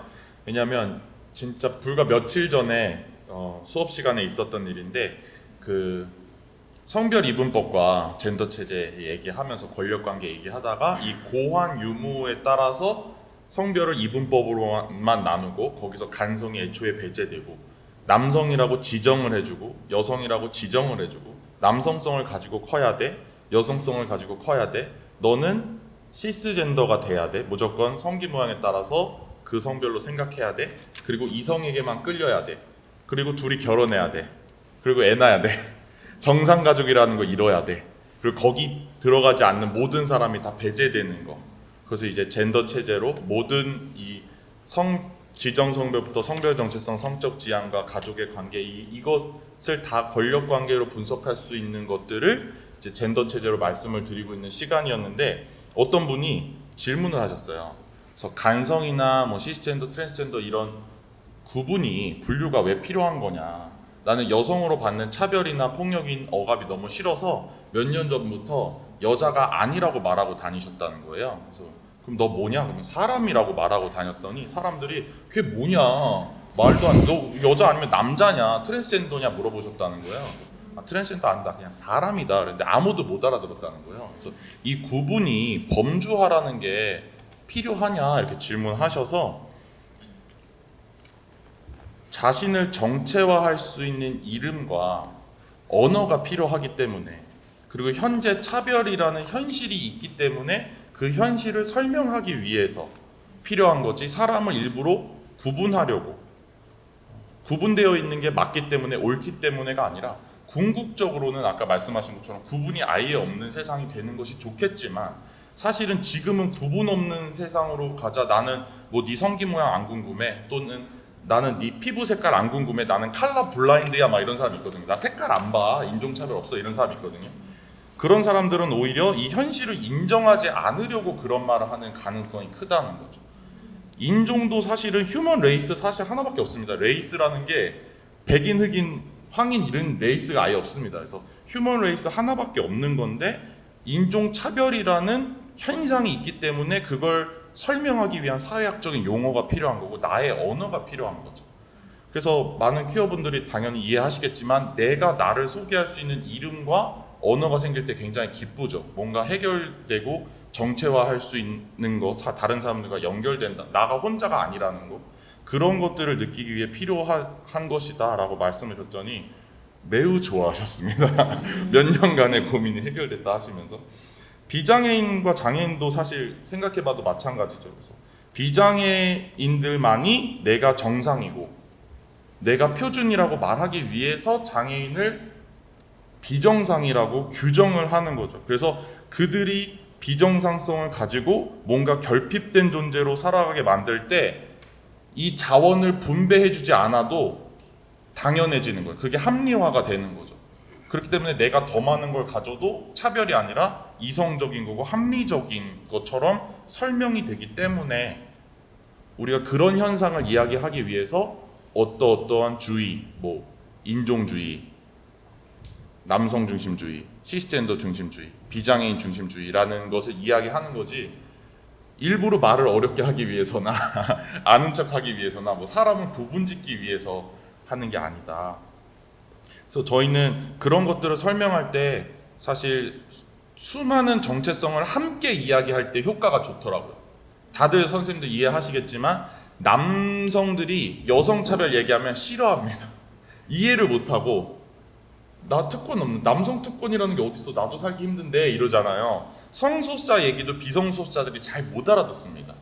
아예 퀴어라고 하면 그게 뭐야? 이해 자체가 불가능한 경우가 많거든요. 그래서 자기가 차별받는 경험부터 시작하게 해주는 게 되게 좋아요. 예를 들면 뭐 군대 문제면 군대 문제 얘기하는 거예요. 누가 너를 차별하고 착취했냐? 누구한테 말해야 되냐? 이거부터 고민하기 시작하는 거죠. 그래서 여러 가지 정체성을 함께 이야기할 때 그게 효과가 크더라라는 겁니다. 그래서 저희는 다양성 훈련할 때 딱 한 가지 정체성만 이야기하는 게 아니라 아침에는 청소년으로서 경험하는 나이 차별을 경험할 수 있는 프로그램을 하고 오후에는 인종차별을 내가 할 수 있는 사람이 되기도 하는 위치에 딱 처하기도 하고 그 다음에 저녁에는 또 성소수자를 차별하는 사람도 됐다가 다음날 아침에는 여성으로 차별받는 사람도 됐다가 이 정체성을 왔다 갔다 하게 해주면서 다양한 위치에 처하는 경험을 실질적으로 게임을 통해서 하게 해요. 그러면 내가 한 가지 정체성으로만 구성된 인간이 아니구나 이걸 느끼면서 아 내가 이 정체성에선 누구를 차별할 수도 있었고 이 정체성에선 차별을 받을 수도 있었구나 이것을 저희는 교차하는 권력을 게임으로 체험으로 느낀다라고 표현을 하고 그걸 다양성 훈련이라고 부르는데요. 그렇게 접근할 때 효과적이더라 라는 것을 저희는 체험적으로 알고 있고요. 미술이 그럼 어떻게 접목될 수 있는가 말씀해 주셨는데 미술도 굉장히 훌륭한 이 다양성 훈련의 교육의 도구가 될 수 있습니다. 내가 내 자신을 탐구해보고 들여다볼 수 있게끔 그림을 그리게 하기도 하고요. 자기소개를 뭐 그림으로 하기도 하고요. 그 다음에 소수자 이제 범주에 들어간 사람을 떠올려 보라고 하고 그림을 그리기도 하고 그러면 이제 획일적인 사람들의 생각이 보인다든지 그 그림을 통해서 이야기하기도 하고 뭐 예쁜 여성을 그려보세요라고 하면 다 이제 똑같은 미적 기준에 대해서 이야기를 나눌 수 있게도 할 수 있고요. 그 다음에 다른 사람과 어떻게 소통하고 관계 맺는 법을 연습해 보기도 해요. 예를 들어 뭐 돌멩이 다양한 사이즈의 돌멩이와 나뭇가지와 나뭇잎 잎사귀들을 놓고 이제 하나씩 돌아가면서 거기다가 놔보라 그러는 거야. 그럼 어떤 사람은 중앙에다가 빡 놓기도 하고 어떤 사람은 이제 구퉁이에다가 놓기도 하고 어떤 사람은 다른 사람 거 위에다 놓기도 하고 다른 사람 거에 겹치는 걸 싫어하는 사람도 있고 그리고 다른 사람이 놓은 거를 변경하고 싶으면 이거 변경해도 돼요? 물어봐야 돼요. 그러면서 내가 이 공간을 어떻게 쓰고 싶은지 다른 사람의 행동이나 이 작품과 어떻게 연결되고 교류하고 싶은지 이런 걸 탐구해 보기도 하는 그래서 다양한 방법으로 나를 탐구하고 다른 사람과 관계를 맺는 방법으로 미술을 사용하기도 하고요. 네, 그래서 아주 훌륭한 도구가 또 다양성 훈련의 도구가 미술이 될 수도 있다라는 말씀도 드리고 싶습니다. 네, 지금 아니요, 제가 지금 당황하는 건 시간이 얼마 안 남았는데 질문을 지금 3분의 1 정도밖에 못해서 이 사태 반도 안 왔어, 반도. 그리고 플로우 질문도 하라고 했잖아요. 네, 지금이 그 그래서 이 시간입니다. 사태를 어떻게 하나라고 지금 당황스러워서 그럼에도 일단은 하나만 더 있는 순서에 있는 질문을 드리고 싶었던 건 뭐냐면 미술 전시를 다들 보셨으면 아시겠지만 전시 미술관에 들어가면 제일 첫 번째 나오는 작품이 장대진 작가의 어머니 산신 기관이라고 하는 작품인데요. 이 작품을 어떻게 남웅 선생님께서 해석하셨는지가 좀 궁금했는데, 왜냐하면 남웅 선생님께서는 그 여러 편의 글을 쓰시면서 퀴어 미술을 하나의 렌즈로서 다시 해석할 수 있는 가능성에 대해서 말씀해 주시기도 했는데, 그런 관점에서 퀴어이다 아니다, 이 퀴어 정체성이다 아니다가 아니라 이 텍스트 자체를 퀴어 미술이라는 관점에서 어떻게 좀 재해석해 주실 수 있을까? 그것이 처음에 미술관에 딱 들어가서 보는 순간 그게 궁금하더라고요. 그래서 그 부분을 좀 여쭤보고 싶었습니다. 네,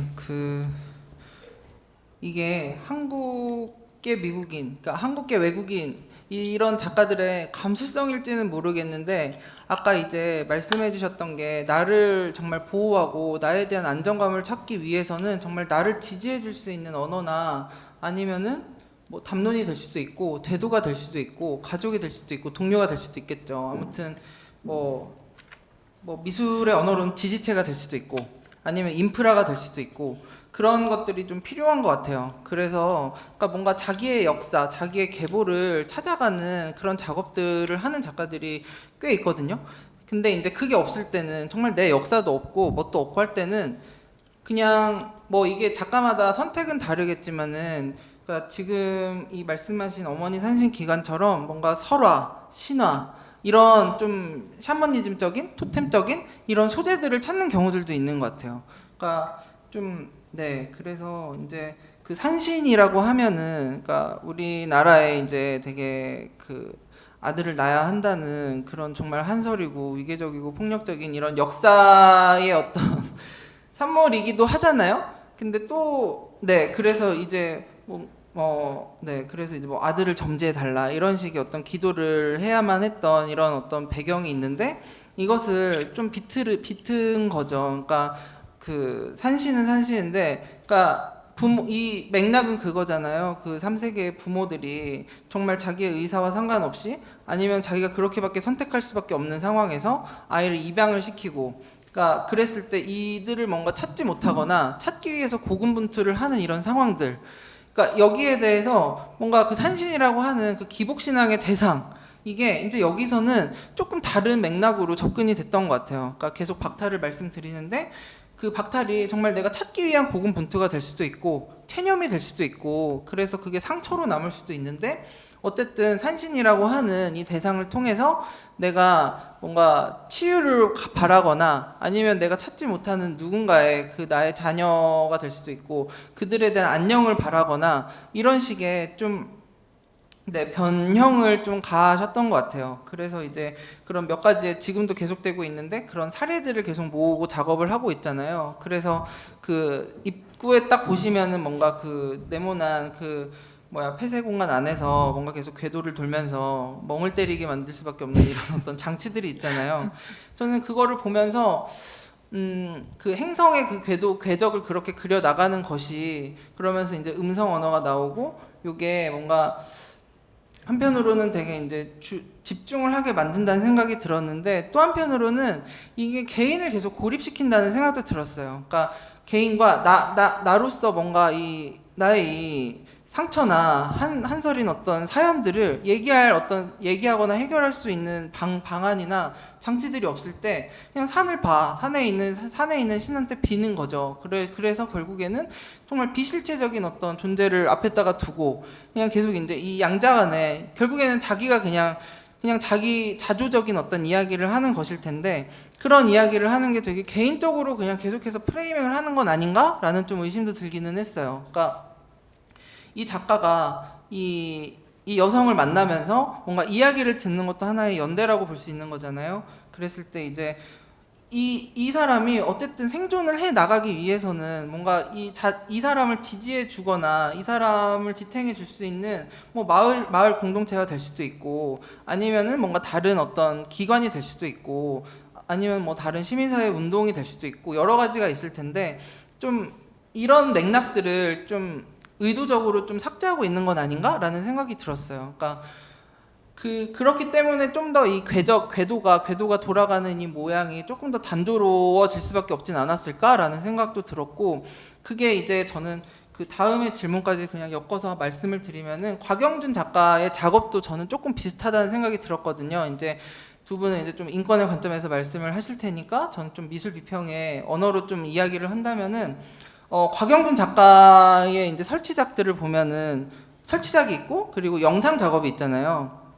이 영상 작업 같은 경우에는 정말 빛으로서 정말 뭔가 진흙 덩어리를 계속 몸에다가 하고 불을 태우기도 하고 계속해서 이제 자기를 좀 망가뜨리고 변형을 하는 어떤 퍼포먼스를 계속하고 이제 그 좀 아쉬웠던 거는 이제 좀 그 영상 작업들이 이제 그 2013년, 2015년도에 만들어져가지고 지금은 어떻게 업데이트가 됐는지 전시에선 볼 수 없지만 그래도 찾아가면 이분의 이제 링크를 찾아가면 볼 수는 있긴 하거든요. 그게 이제 그간의 고립된 공간에서의 이제 자신의 모습을 좀 보였다면은 이후엔 밖으로 나와서 거리에 나오기도 하거든요.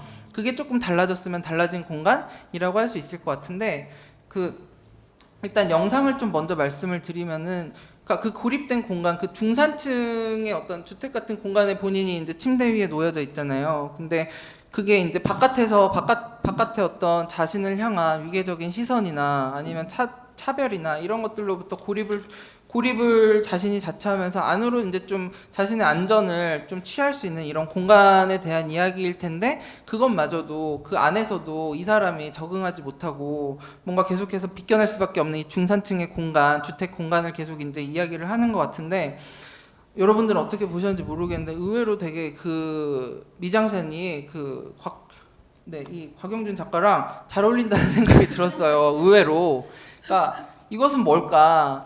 그러니까 그러면서 차라리 일상의 공간을 보였다면 또 어땠을까라는 생각이 들기도 했고 어쨌든 이 사람이 일상을 영위하기 위해선 필요한 어떤 장치들이 있잖아요. 그러니까 이 작업을 하기까지 동료들도 있고 근데 이 사람의 뭐랄까 되게 감정적인 파토스적인 뭔가 요소들을 계속 보여주기 위해서는 맥락을 삭제할 수밖에 없거든요. 그거는 이제 작업을 하면서도 선택을 해야 되는 부분인 것 같은데 그런 극적인 효과를 만들려고 할 때 내가 어떤 것들을 동원하고 어떤 것들을 좀 선별해야 될까라고 했을 때 저는 좀 놓치게 되는 부분들도 있는 것 같아요. 그러니까 지금에 와서는 이제 동료들을 좀 담기도 하고 관객들을 담기도 하면서 여기에 대해서 되게 어쨌든 이상한 관계 같지만은 그래도 이거를 담아낸다는 어떤 변화가 좀 보이기는 했었어요.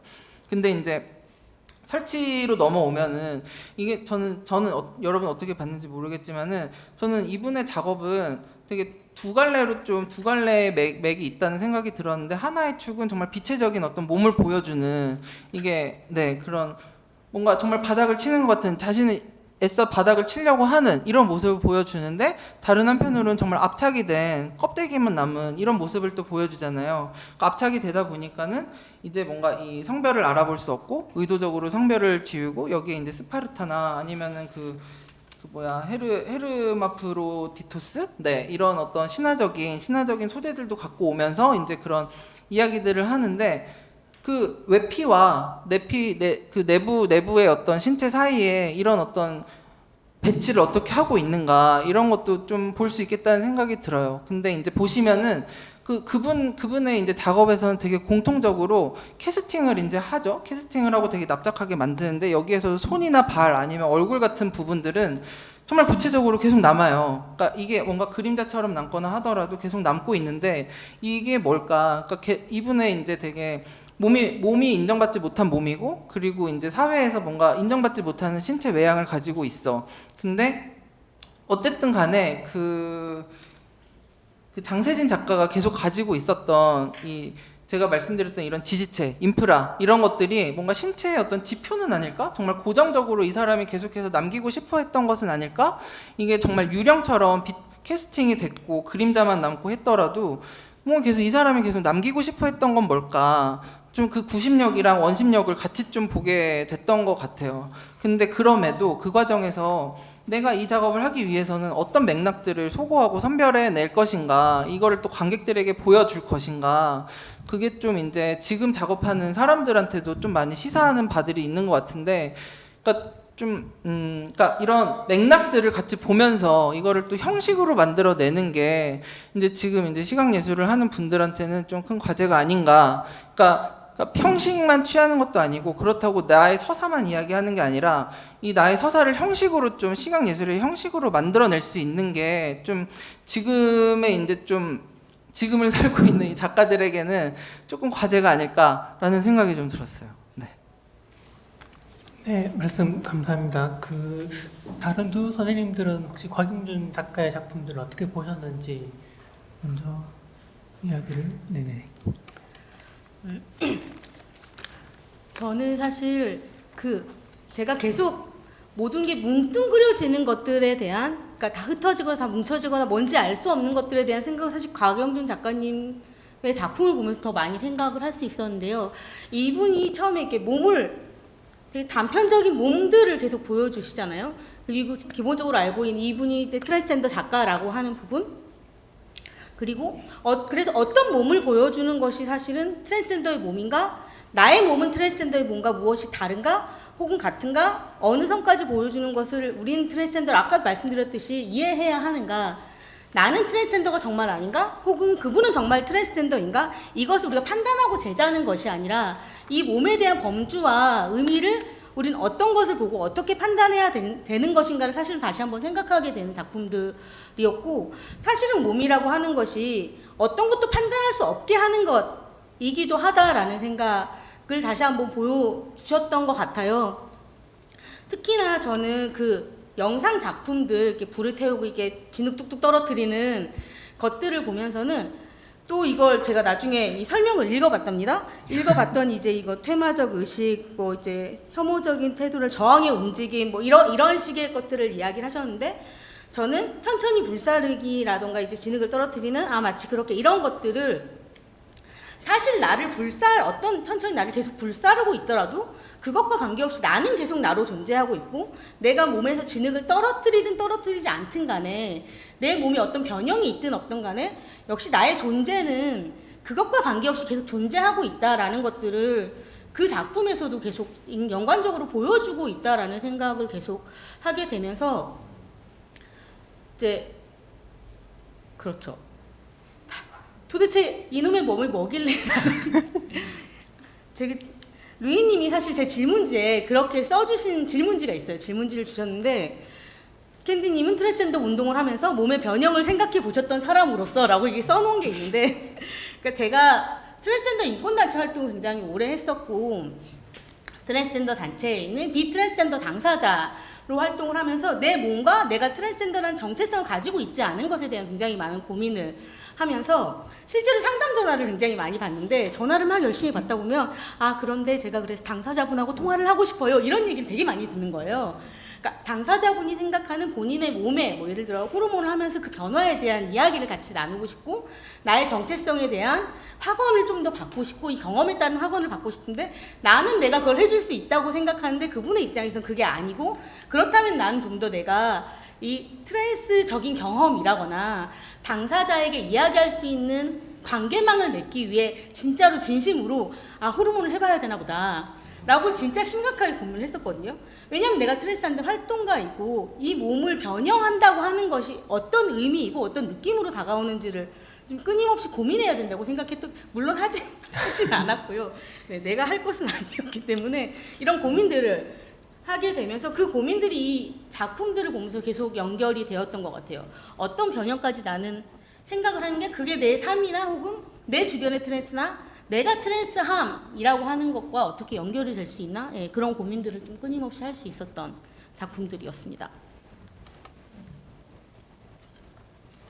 네, 저는 두 분처럼 이렇게 되게 깊이 나눌 정도는 안 되는 것 같아요. 제가 약간 다큐멘터리적인 인간이어가지고 막 소설도 82년생 김지영 이렇게 거의 다큐멘터리스러운 소설밖에 잘 못 읽는 스타일이어서 조금 어렵긴 했지만 어려우면서 재밌게 봤었어요.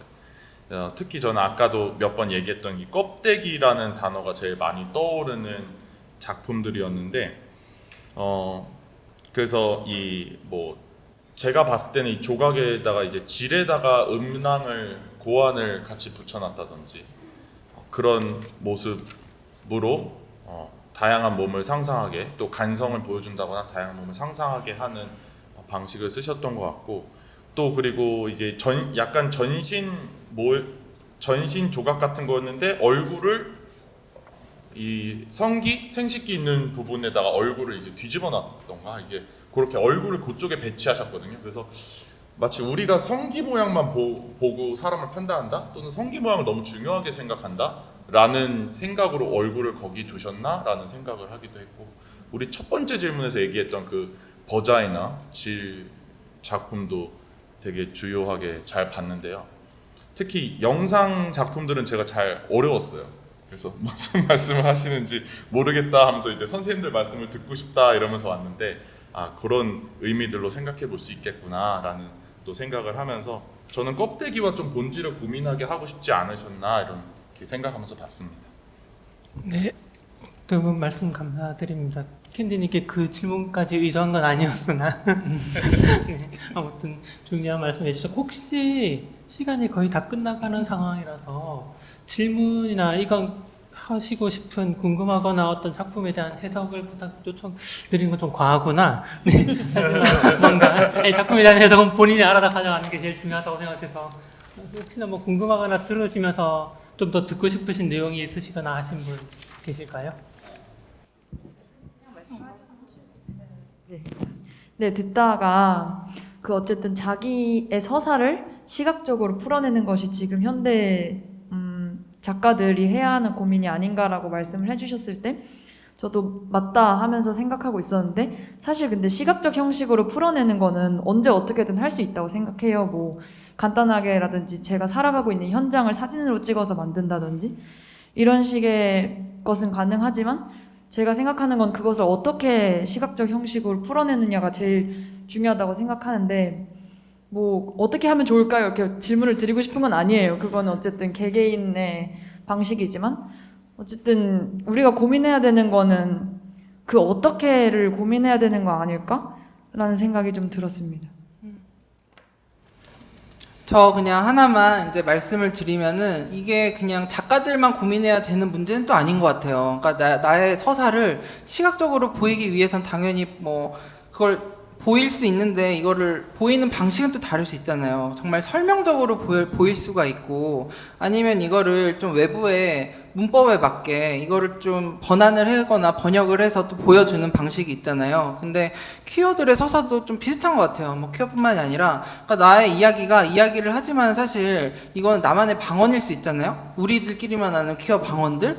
네, 누가 젠더 퀴어를 알기나 했겠어요. 뭐 옛날에. 그러니까 그런 것처럼 이게 정말 설명이 되려면은 그러니까 어떤 담론, 추상화가 되는 건 되게 중요한 것 같아요. 그러니까 이 문법에 맞춰서 나를 설명할 수 있고 그렇게 하는 방식이 되게 중요한 것 같고 그랬을 때 뭔가 공동의 역사라고 하거나 공동의 의미라고 하는 게 좀 만들어질 수 있겠다는 생각이 들었고 그게 미술 안에서도 좀 비슷하게 이야기 될 수 있지 않을까. 어쨌든 조형 언어라는 게 있으니까 그것을 또 것을 또 거기에 맞춰서 또 만들어내는 게 좀 고민의 지점이 아닐까라는 생각이 들었어요. 또 다른 혹시 질문? 네네. 일단 세 분 선생님 그리고 사회자 선생님 이야기 너무 재미있게 감사하게 잘 들었고요. 전 김시학 소장님한테 여쭤보고 싶은 게 있는데 아까 그 다양한 교육 프로그램 통해서 운영하고 계시다고 들었어요. 근데 저도 상담이나 또 코칭이나 아니면 뭐 미술 교육 같은 데에도 관심 있게 보고 있고 공부를 하고 있어서 그런 교육 프로그램을 어떻게 기획하게 되셨고 또 어떻게 사업적으로 지원을 받고 있고 어떤 방식으로 풀어나가고 있는지 좀 더 구체적으로 듣고 싶어가지고 질문을 드리게 됐습니다. 지금 하고 있는 프로그램은 제가 어쩌다 이제 유학을 가가지고 만나게 된 단체에서 다양성 훈련이라는 걸 했죠. 그래서 일주일 동안이나 했어요. 7박 8일을 하고 스태프들은 2박 3일 트레이닝을 먼저 와서 해서 열흘이나 합숙을 하는 프로그램이었는데 오전 오후 저녁으로 막 정체성을 다양하게 경험해주는 체험을 하게 해주면서 저는 진짜 제가 저를 바라보는 관점과 세상을 바라보는 관점이 진짜 완전히 뒤집혔다고 생각할 정도로 삶이 뒤집히는 경험을 했거든요. 그리고 거기에 오는 청소년들이 그런 얘기를 많이 했어요. 진짜 삶의 터닝 포인트가 됐다, 180도 삶이 바뀌었다 이런 얘기를 많이 하면서 한국 가서 이걸 꼭 하고 싶다라는 생각을 하게 돼서 한국 가서 단체를 만들고 그 프로그램을 진행하고 있고요. 아직은 일주일짜리 프로그램은 못 해봤고 2박 3일, 3박 4일 합숙을 해봤고 또는 뭐 하루 6시간씩 8번 만난다든지 이런 식으로 워크숍 형태로는 해본 적이 있고요. 저희가 모집을 해서 제공하기도 하고 또는 어떤 기관이 어느 정도의 인원을 가지고 어느 정도의 예산이 있습니다. 그럼 몇 시간씩 몇 번 나가는 식으로 하기도 하거든요. 그래서 제가 그 배워온 프로그램을 중점적으로 하고 있기도 하고 또 미술 접목해서 하고 싶은 게 있다면 여성주의 현대 미술가 화사라고 이충현 선생님이랑 또 협업하면서 미술에 대해서는 같이 하고 있기도 하거든요. 그래서 혹시 이야기 나누고 싶으시면 언제 한번 오셔가지고 화사님이랑 저랑 한번 이야기 나눠 좋을 것 같습니다. 아, 네네. 질문이 아니었군요. 저는 그 네 분 말씀 일단은 다양한 네 분을 또 다른 사람들을 만날 수 있어서 좋았고요. 그냥 단순히 그리고 저는 그 범주화되는 것들에 대해서 저도 좀 고민을 많이 했는데 그래서 그 아까 난 여자 아니라고 말하는 사람처럼 저도 제가 명확히 이끌리는 대상이 있음에도 불구하고 아니고 나는 뭐 말하고 싶지 않고 이렇게 명명하고 싶지 않고 이런 생각을 좀 한 적이 있었는데 그래서 일단은 그런 교육들이 뭔가 학교에서 잘 매우 이상형적이긴 하지만 그런 게 이루어져서 처음부터 어릴 때부터 그렇게 좀 비폭력적으로 서로들을 받아들일 수 있는 그런 게 베이스가 돼서 사실 언어로 명명화하는 거를 제가 아무리 부정한다 한들 그 언어로 사람은 생각을 하잖아요. 그래서 이 다음에는 아니면 조금 더 나은 세상에는 서로에게 좀 비폭력적으로 범주화될 수 있는 논의가 베이스가 돼서 그렇게 언어로서 서로 이야기되면 괜찮을까? 왜냐면은 언어로 생각해야 이 세상에 존재하는 것도 내가 알지 못하고 언어로 명명하지 않으면 제가 모르는 거잖아요. 그래서 그렇게 언어를 하지만 좀 그게 최대한 좀 비폭력적이고 서로 받아들일 수 있는 방향으로 가면 좋겠다. 그러려면 어떤 논의들이 좀 이루어지면 좋을까? 그런 범주화, 명명화에 대한 생각을 좀 더 깊이 해보게 된 것 같아서 좋았습니다.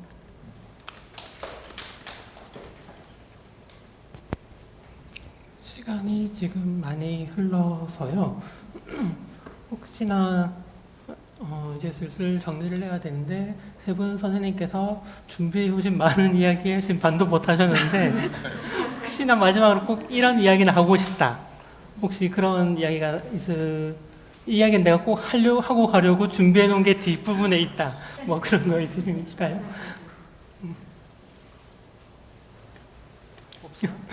없어? 없어요? 없어. 네. 그렇게 막 꼭 해야겠다 이런 얘기는 아니에요. 그렇게 또 하면 누가 얘기해.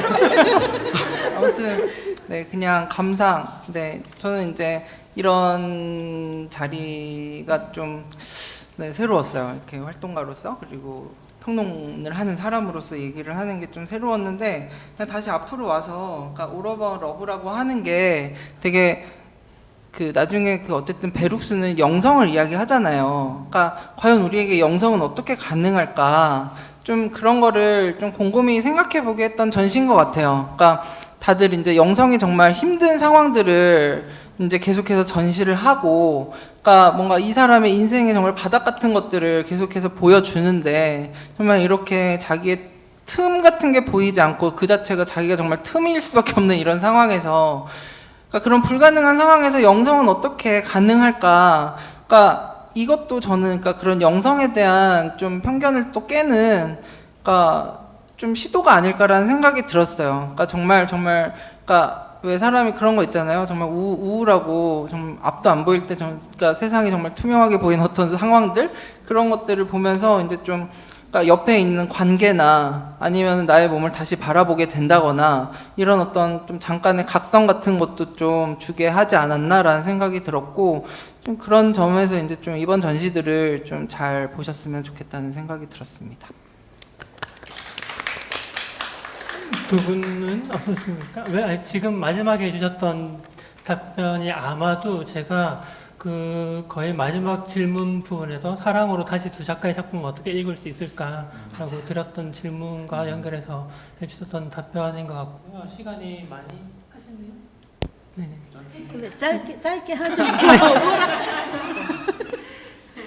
네, 뭐 사실 그 얘기를 정말 열심히 저도 이제 세 분의 얘기를 너무 많이 기대를 하고 왔고 플로어의 이야기도 많이 기대를 하고 왔는데 들으면서 좀 더 이 전시에 대해서 다시 한번 생각하게 되는 여러 부분들이 있었던 것 같고 저는 이제 사실 이 전시들을 보면서 새삼 깨닫게 된 것은 어떤 부분 제가 계속 활동하고 있는 분야가 있기 때문에 어떤 것들은 좀 직관적으로 이해할 수 있는 것들이 있었고 이제까지 보아왔던 전시는 더 직관적으로 이해하기 쉬웠다는 건 아니죠. 이해할 수 있었던 전시들이다라는 생각을 굉장히 많이 하면서 아까도 말씀드렸듯이 초보 관람객의 태도를 좀 더 키워나갈 수 있었으면 좋겠다 이런 생각을 하게 됐고요. 그러면서 좀 더 이 존재와 이 존재의 사랑의 내 외부를 이야기했다면 혹은 누군가가 어떤 작가분은 나중에 내가 성적 지향의 사랑들이 도대체 이 사랑은 어떤 것인가? 이 사랑이 정말 레즈비언은 어떤 여자까지의 사랑을 하는 것이 레즈비언인가라는 예를 들어서 그런 좀 성적 지향의 범주를 확 넓혀줄 수 있는 그런 전시 같은 것도 누군가 기획해서 보여주면 너무 재밌을 것 같은데 난 작가가 아니니까 누가 해주시면 또 재밌지 않을까? 뭐 이런 큰 기대를 한번 품어보게 되었습니다. 감사합니다. 네, 저는 오늘 나왔던 이야기들 중에서 그 범주화 얘기를 우리가 여러 차례 했는데 내가 나를 어떤 사람으로 생각하는가? 계속 나는 어떤 특성이 있는가? 뭘 생각하고 뭘 느끼고 다른 사람들과 어떻게 다른가를 계속 고민해 가면서 나를 찾는 게 중요하면서 동시에 내가 다른 사람과 다른 존재지만 우리는 다 같은 인간이다 라는 거. 그래서 이 같음과 다름에 대해서 계속 고민해야 되는 게 그 범주화 얘기할 때 꼭 필요하지 않을까 하는 생각을 해봤고요. 그리고 사랑을 베룩스도 마찬가지지만 두 분의 작품을 이렇게 All About Love로 엮으면서 하고 싶었던 이야기 또는 우리가 더 해야 될 이야기는 역시 연대와 연결의 가능성 아닐까? 아까 처음에도 이 단어로 주셨던 것처럼 구분짓고 나누고 분열시키고 파괴하면 그것을 사람을 파괴시킬 뿐만 아니라 우리 사회가 어떠한 모습이 되는가를 생각하게 함으로써 오히려 정반대로 껍데기가 아닌 본질을 보면서 연결되고 유대감을 가지고 공감하고 그렇게 나아가자라는 점으로 저는 느꼈습니다. 감사합니다. 네, 감사합니다. 그 마지막으로 이제 정리할 건데요. 마지막에 세 분이 선생님이 다 좋은 말씀을 해주셨는데 한 분이 선생님 말만 인용하는 게 뭔가 이상하긴 하지만 마지막에 남은 선생님께서 내가 틈일 수밖에 없는 상황이라고 하는 그 말씀이 너무 꽉 와닿아서 그 말을 어디서 좀 인용을 많이 해먹어야겠다. 출처를 밝히면서 그 말씀을 드리면서 쓰래요. 전달해드려요. 쓰래요. 내가 마치 퀴어와 관련한 작업을 하면 틈새를 만드는 작업과 관련한 많은 이야기를 하는데 또한 내가 그 틈일 수밖에 없다면 그게 끼어 있다는 것만이 아니라 또한 하나의 가능성으로 다시 어떻게 전환시켜 나갈 것인가 그것이 사랑의 모든 곳에서 사랑을 이야기하는 이유이지 않을까 그리고 그것이 세 분의 선생님께서 오늘 해주신 말씀이 또한 핵심이지 않을까라고 하는 생각을 하면서 오늘 행사 마무리 짓도록 하겠습니다. 다들 고생 많으셨습니다.